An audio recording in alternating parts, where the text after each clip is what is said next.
Buen día, tarde o noche con todos.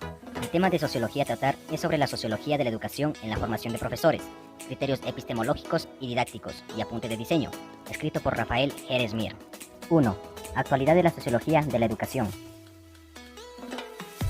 La institucionalización, que es reciente, y la sociología de la educación, que ya tiene trayectoria, están relacionadas por la reorganización general del sistema de enseñanza. El aprendiz del maestro y el profesor en general tienen que replantearse, reflexivamente y en profundidad, el lugar que ocupa la educación escolar en el contexto de la cultura de nuestro tiempo y la naturaleza social de su propio trabajo profesional. Para hacerse una idea más viva de la urgencia de este tipo de estudio, basta con notar los cambios sociales, como son inestabilidad del mercado laboral, prolongación social de la adolescencia, teniendo esto como consecuencia el desempleo juvenil, y relación de este problema la escolaridad obligatoria, que tendencialmente es hasta los 18 años, junto a él el fenómeno de la escuela guardería. Aparecen nuevas formas de distinción social y de diferenciación escolar para producir la vertebración clasista de la sociedad y la estructuración dual del sistema de enseñanza tradicional. La actualidad de la sociología de la educación se centra reforzada por la marginación académica tradicional de esta disciplina. He ahí la necesidad y la urgencia de tener materiales sociológicos suficientemente sólidos para utilizarla como auténtica guía académica. Hola, yo me llamo Andy. ¿Para quiénes son importantes tener esta guía didáctica? Hola, yo me llamo Katherine, pero me pueden decir Katy. Pues para aquellas personas que van a ejercer la docencia en la escuela de formación del profesorado, así también para los que ya están ejerciendo la docencia durante más o menos un tiempo. 2. Criterios didácticos y epistemológicos. El diseño general de este tipo de trabajo está siempre condicionado por determinados criterios didácticos y epistemológicos que están relacionados entre sí. ¿Qué tal? Yo soy Héctor. Siendo que están relacionadas, ¿qué veríamos en cuanto a criterios didácticos se refiere? Muy buenas, yo soy Jefferson. Pues lo que trataremos son 7 puntos, los cuales iremos mencionando a continuación. Hola, yo soy Edison. 1. La conexión didáctica sistemática con la realidad psicosocial y el nivel de experiencia previamente ganado por el alumno o estudioso. 2. Naturaleza formativa de los conocimientos científicos básicos, es decir, existencia de una relación dialéctica esencial entre el dominio personal progresivo de dichos contenidos con la propia acción, experiencia educativa como clave de método de aprendizaje. 3. Condición ideal de la síntesis de este tipo de disciplina intelectual y de las orientaciones y técnicas propias de la pedagogía creativa. 4. Diferenciación consiguiente entre el método de aprendizaje. Así entendido, y todo tipo de técnicas e instrumentos didácticos auxiliares. 5. Organización sistemática de los conocimientos curriculares básicos. Ruptura con el mecanismo memorístico y con el formalismo pedagógico tradicionales. Y fomento del trabajo en equipo y de la enseñanza personalizada. 6. Trabajo con los textos y documentos sociológicos originales, como principal instrumento didáctico. 7. Sustitución de la clase tradicional por la clase seminario y articulación de la misma mediante la exposición del profesor, el estudio personal, los informes escritos y las lecturas obligatorias del alumno, el trabajo en equipo y la puesta final en común, como técnicas didácticas básicas.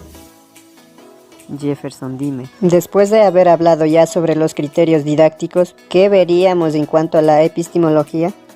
Mira, Edison, vamos a hablar del tipo de materiales sociológicos que se completa con determinadas claves epistemológicas y heurísticas fundamentales.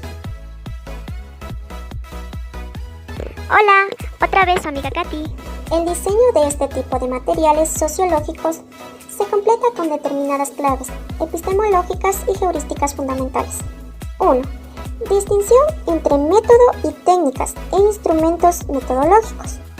El primero se identifica con la aplicación de un determinado hilo teórico conductor para explicar en lo posible todos los hechos conocidos. Los segundos comprenden cuántas herramientas y prácticas instrumentales cuantitativas o cualitativas resulten eficaces para tales fines.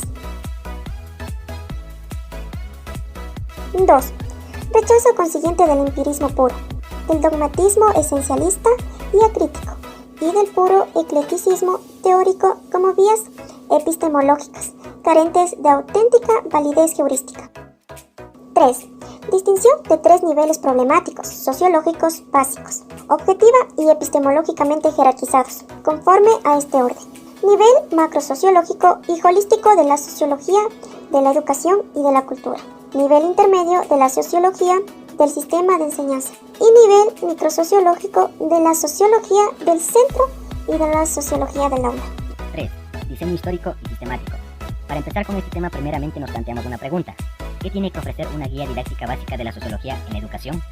Tiene que ofrecer una síntesis actualizada, coherentemente articulada y lo más accesible posible de las diferentes tendencias epistemológicas y de los conocimientos y métodos de la disciplina hoy disponibles. Esto es algo que puede hacerse siguiendo una pauta histórica y sistemática a un tiempo, en la práctica y teniendo en cuenta los criterios epistemológicos y didácticos apuntados, y esto por varias razones. La sociología de la educación es, como toda ciencia, un saber en construcción, en el que coexisten todavía en mutua tensión creadora las diversas orientaciones epistemológicas. 2.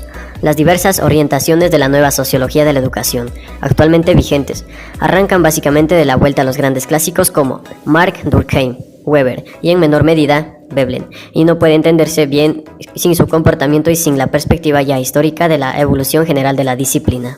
3. Ese conocimiento constituye también el mejor antídoto frente al empirismo epistemológico, el esencialismo dogmático y el eclecticismo teórico más burdo, así como una introducción eficaz al conocimiento general del método sociológico.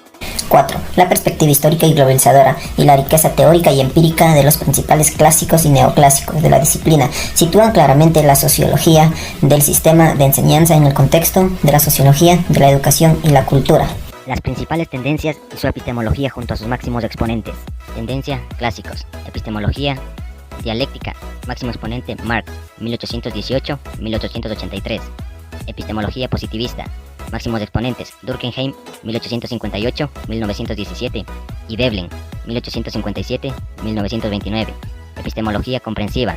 Máximo exponente, Weber, 1864-1920. Tendencia, neoclásicos. Epistemología, dialéctica.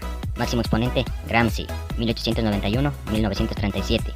Epistemología positivista. Máximo exponente, Parsons, 1902-1979. Epistemología relacionista. Máximo exponente, Mannheim, 1893-1947. Tendencia, funcionalismo, 1945-1970. En cuanto a la epistemología positivista tenemos al tecnológico, teoría del capital humano y meritocrático. Tendencia, nueva sociología de la educación, 1970-1990. En cuanto a la epistemología dialéctica tenemos al estructuralismo, teoría de la correspondencia etnográfica, y teoría de la resistencia y teoría de la reproducción de Bourdieu, esta última dividiéndose en sociología de Bernstein y genealogía de Foucault. Epistemología comprensiva, teoría credencialista, epistemología fenomenológica, microsociología interaccionista. 5. La selección y la estructuración temática, analítica y sistemática de las tendencias, autores, obras y textos constituyen, por último, un instrumento didáctico muy útil para la realización de todo tipo de prácticas pedagógicas, en orden al dominio de las técnicas básicas del trabajo intelectual, por parte del futuro profesional de la enseñanza. Autores y uno de sus aportes en la sociología de la educación y cultura y sociología del sistema escolar. Autor, Marx, sociología de la educación y la cultura, aportó con el materialismo histórico. Sociología del sistema escolar, aportó con la política educativa de la clase obrera. Autor, Durkheim, sociología de la educación y cultura, aportó con la teoría general de la sociedad. Sociología del sistema escolar, aportó con la sociología histórica. Autor, Weber, sociología de la educación y la cultura, aportó con la sociología del poder y teoría general de la dominación. Sociología del sistema escolar, iglesia y escuela. Autor, Veblen, sociología de la educación y cultura, darwinismo tecnológico. Sociología del sistema escolar, aportó con la sociología del currículo. Autor, Gramsci, sociología de la educación y cultura, aportó con la intelectualidad burguesa y sistema de enseñanza. Sociología del sistema escolar, aportó con la teoría de la escuela única. Autor, Mannheim, sociología de la educación y cultura, aportó con la sociología del conocimiento y teoría de las ideologías. Sociología del sistema escolar, aportó con la sociología del currículo y de la didáctica. Autor, Parsons, sociología de la educación y cultura, aportó con el funcionalismo sociológico. Sociología del sistema escolar, aportó con las funciones sociales de la escuela. Por último, y puesto que ante todo se trata de entender el sistema de enseñanza español, el estudio genealógico del mismo y sus principales etapas de desarrollo debidamente documentado con los materiales históricos y sociológicos más idóneos de cada época, constituyen la mediación heurística más idónea entre el nivel esencialmente abstracto de toda sociología de la educación y la inmediatez y concreción características de nuestro sistema educativo. Sociedad y escuela en la España contemporánea, evolución social, ilustración española en el siglo XVIII, conflicto iglesia-estado, reformismo legalista, evolución escolar, reforma del sistema de enseñanza tradicional, evolución social, crisis del antiguo régimen y origen de la nueva sociedad española, que sucedió entre el año 1808 y 1857. Conflicto Iglesia-Estado. Del conflicto sobre el régimen político a la integración de la Iglesia en el nuevo Estado liberal. Evolución escolar. Constitución del sistema de enseñanza liberal.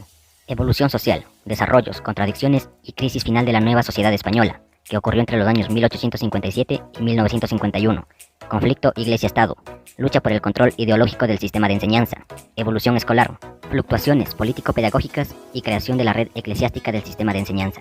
Evolución social. Desarrollo económico capitalista y modernización social, que ocurrió entre los años 1951 y 1990. Conflicto Iglesia-Estado. De la dictadura político-militar al Estado democrático. Y evolución escolar. Reformas parciales, explosión educativa y reformismo político y tecnocrático.